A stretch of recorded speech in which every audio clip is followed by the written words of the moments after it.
Otoshi Monologues, my excuse to talk, rant, and embarrass myself in front of all of y'all. This time we got another set of random activities coming at ya, so please bear with me. We got some Sukiyaki, we go to Ikebukuro again, and I managed to play a card game all the way back in San Diego. First up, some legit Sukiyaki at a pretty highly rated place according to Google. And it's like a hole-in-the-wall kind of place, which means the food is going to be that much better already. And they have a lot of drinks too, but we didn't get any because it's a school night, and come on, we're not that crazy. But here comes the Sukiyaki. So Sukiyaki, according to Wikipedia, is meat that is slowly cooked or simmered at the table, alongside vegetables and other ingredients, in a shallow iron pot in a mixture of soy sauce, sugar, and mirin. And they cook it for you at your table. The only thing is that it's one pot for your whole table, so you have to make sure you ration your food properly to make sure that everybody gets their order's worth. But as long as you go with some cool people, everything works out fine. I think the set costs around 1500 yen, and food-wise it isn't a super duper lot, but the quality of the meat totally made up for it. Oh, I mean, look at the marbling on that raw meat. Oh, it was great. Just melts in your mouth. Lovely. Also for Sukiyaki, you dip your meat into a scrambled up raw egg. That is unsettling at first because, you know, like, raw eggs, not like texture. They teach you not to eat it because, you know, like salmonella. But in Japan, it's completely safe to eat raw eggs. And if you can get over the textural sliminess, it does add even more richness to your meat and a slight egg yolk flavor. Would recommend to try at least once. But yeah, 10 out of 10 meat. I wish I had more, but you know what we do instead? We get crepes from, I think it's Marion Crepes, could be Marion.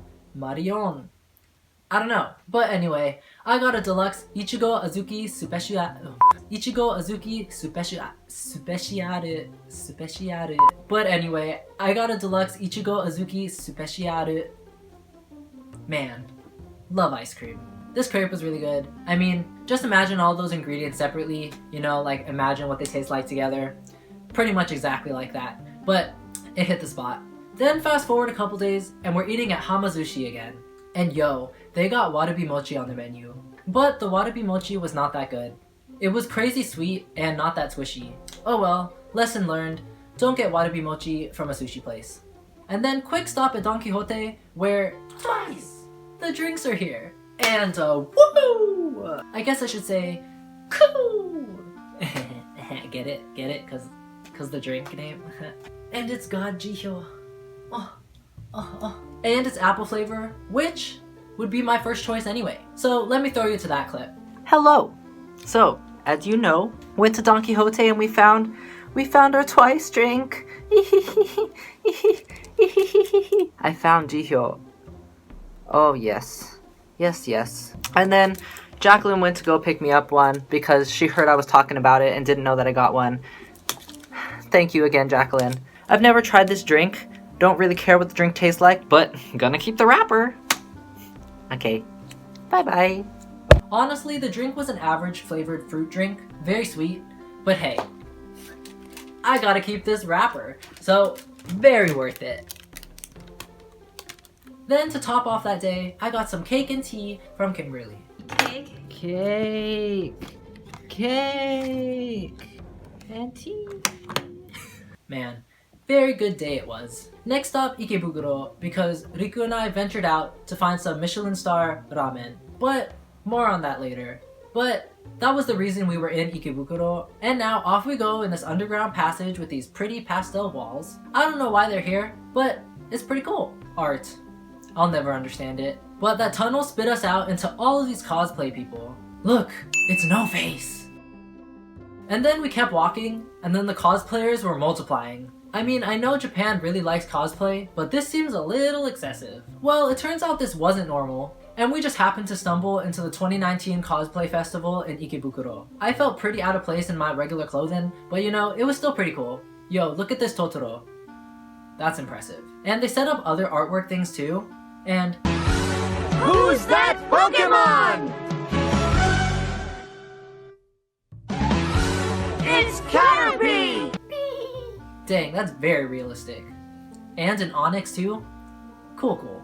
While I still don't fully understand the world of cosplay, seeing the joy on all these cosplayers' faces, I definitely started to feel FOMO. Under different circumstances, I would have definitely dressed up, but real talk though, cosplay is high-key really expensive. But Anime Expo, at some point in my life, I'm coming for ya, and I already got my costume ready.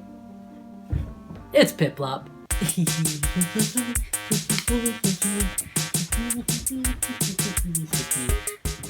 I mean, what else would you expect from me? So off we go away from the Anime Expo and back into the crowd of regularly dressed people to go off to Tokyo Hands. And it's time for an exhibition of strange Japanese products. First up, this mini flower fountain?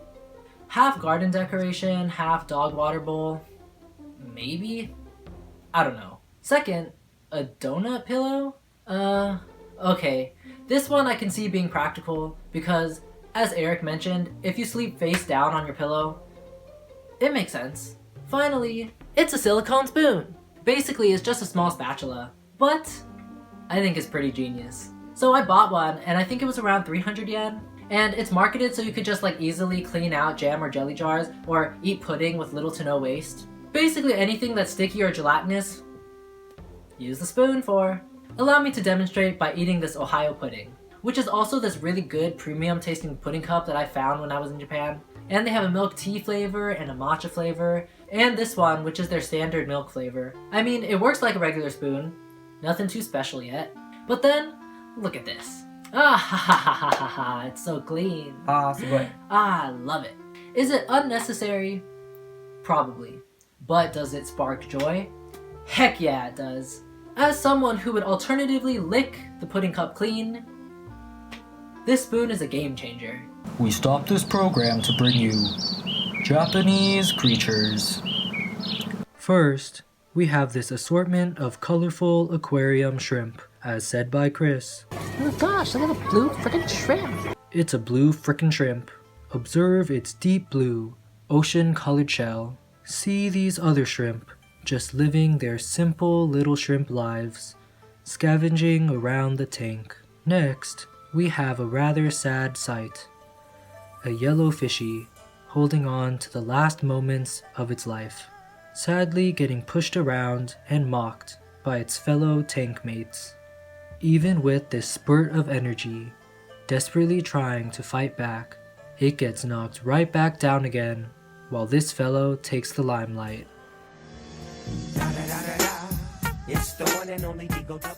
This has been Japanese Creatures. And now a little slice of life from the good old state of California. Yay! You know you have some pretty good friends when they'll play a card game with you through FaceTime, even when you're halfway around the world. And I may not have won, partially because they teamed up on me, but it really did feel like I was just back with them having a game night. And now, we got a KitKat taste test. Today we will be trying apple pie flavor. Yeah, but disclaimer again, this is not the first time I'm eating it. My footage of the first time I ate it was deleted. I don't have the bag that it came in, but I will put it here. This one actually came out around Halloween time. That's why on the back of the packaging there's a pumpkin. Each Kit Kat in that bag also had a different word on it. There was I, and there was like, and there was you. Basically, so the only sentence that I could make was, I like you.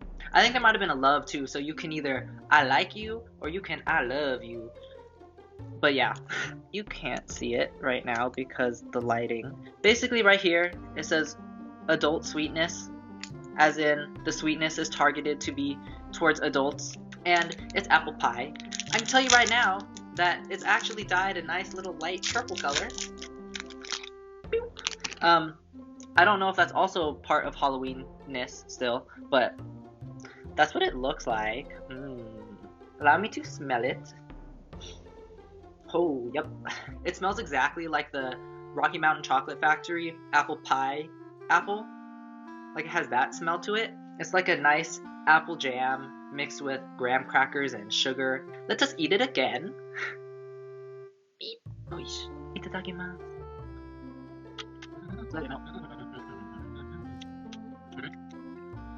This one's just real good to me.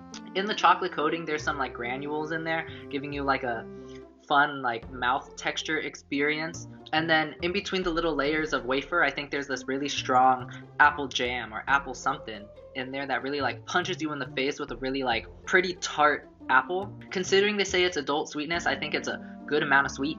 Like, it's definitely not unsweet. It's definitely sweet enough. There we go. Maybe that means I'm an adult now. But definitely compared to that other apple one, this one has a lot more apple flavor. Would I say it tastes like an apple pie? Not really. It's more tart than most apple pies that I've eaten. Again, if anything, it's very reminiscent to me of the apple pie apple because of the graham cracker graininess and then like the white chocolate combination with the apple flavor.